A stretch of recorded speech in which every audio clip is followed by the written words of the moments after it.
Spitfire tells Rainbow Dash about her nickname by Mocha.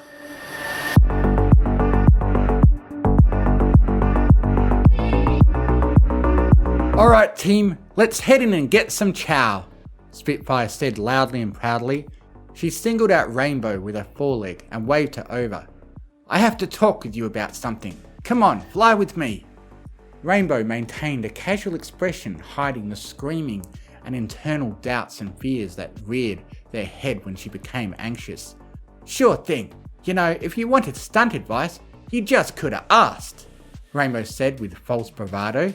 Spitfire flew toward the administration building and landed outside, pushing the door open with her left foreleg. Follow me, she commanded.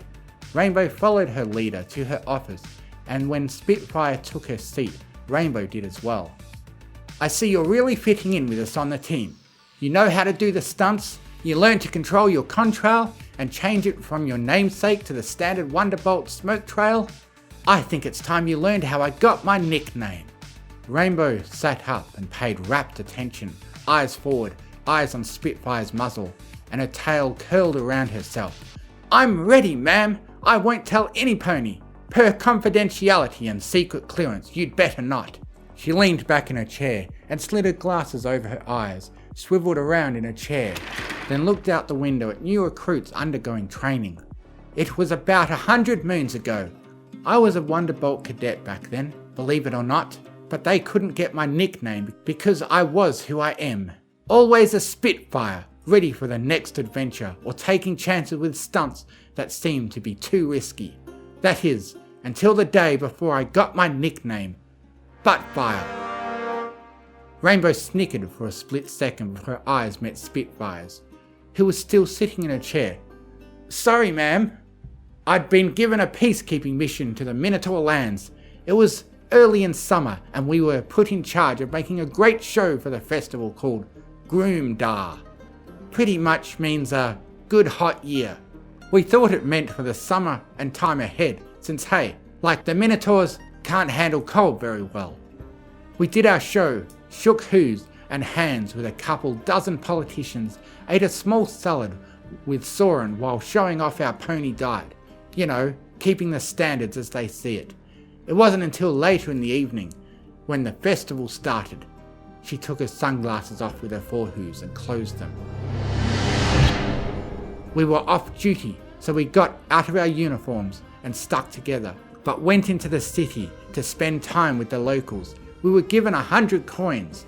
She pointed to a wall. Still have one of them, as a reminder. Cool. Rainbow flew and hovered in front of it. So that's what this is all about, a coin? Spitfire sighed with her raspy voice as she leaned back into her chair. No, sit down, Rainbow. I'm just about to that part. So everything was going fine. Between the 5 of us, we got 20 coins and went to different market stalls for supper. Then met at a table we had to fight for. Did I ever tell you Minotaurs love to fight over almost everything? Rainbow nodded. I've met one, I believe it. Huh, alright then. Well, one left his food on the table and I grabbed it from Windy Gale before she could eat it. I made a big show and got all the eyes on me while I challenged Soren to an eating contest. Some of the bystanders warned me, but I was Spitfire. I didn't need to worry about anything. Kinda sounds like another mare I know. She looked pointedly at Rainbow. So, we dug in and ate like there was no tomorrow. I ate my plate. It was paper, so I did, in fact, eat it. Then I did the same for Sunny Skies the first. I should have stopped. I knew it. I felt full, but they were chanting my name and encouraging me. So I grabbed the Minotaur's dish and lifted it. The Minotaurs became rowdy, you could say. A lot were encouraging me. Some were shaking their heads and miming pain. I ate the thing in 4 bites. By the time I got to the 3rd bite, my stomach was gurgling, my throat was burning, and my tongue felt like I'd just decided to try a hot coal as chewing gum. The last bite I stuffed more on instinct because I thought it would douse the fire that had started. She looked sternly at Rainbow. It didn't. I fell to the ground, groaning and moaning. Everything went fine for a few seconds. The team pushed the Minotaurs back to give me air. And that's when it happened. Ah, poor Soren. She pressed her right forehoof between her eyes. He was behind me. I was naked, and the spices were from an enchanted bush or tree or something. I farted. Rainbow snarked through Spitfire's glare. Then again, and again. They started lasting longer and longer. The poor stone stood over me to give me some dignity when the spices really started to do their trick. You see, Dash, Minotaurs like to blow steam and smoke from their noses when challenging each other or just being intimidating.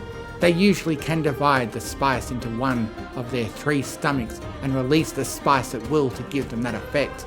Ponies have one stomach, Dash. It all went through, and she blushed and looked away, started blowing fire like a sneezing dragon. I heard they still tell the story, and that they adapted it into a full storybook, The Mare with the Flare. I get royalties, so that's a bonus. She looked at Rainbow and cracked a smile. That's why I have my nickname, and only the bravest will bring it up because... She opened her top desk drawer and pulled out a thick pouch. I have the spice here, and can mix it into any meal I choose. Then I may just take a nap in that pony's bed. Do you know how long it takes to get the smell of this spice out of fabric? It doesn't. And if you think about telling the story, you might just find some in your chow. Then you know what? What's that, ma'am? The last mare that did it was stuck in a full body hoof and wing cast, drinking through a straw. That's why you don't mess with Spitfire. Okay, Dash? Yes, ma'am. Good. Dismissed. Crash.